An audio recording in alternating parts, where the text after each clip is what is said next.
Hi everyone, my name is Glenn Weadock and welcome to my course, Maintaining Windows 10. I'm a consultant and seminar leader at Independent Software Inc. in Colorado and an author of 18 books on Windows, networking, and certification. Keeping Windows 10 working properly over time is a big challenge, but this course covers it from every angle, managing Windows updates, monitoring and troubleshooting systems, and then recovering Windows 10 when things inevitably go wrong. Some of the major topics that we will cover include selecting the right servicing channel for your company, using Group Policy and Intune to control Windows updates, monitoring system performance over short and long periods, recovering lost or damaged files, and restoring access to blocked BitLocker drives. Now, by the end of this course, you'll know how to set up file history and system protection, repair a Windows system that refuses to boot, use Windows Log Analytics for remotely monitoring update compliance, and create event log subscriptions for pilot deployments.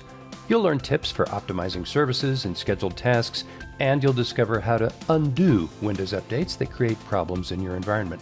Now, before beginning this course, you should be familiar with Windows and Active Directory basics, but no advanced knowledge is required.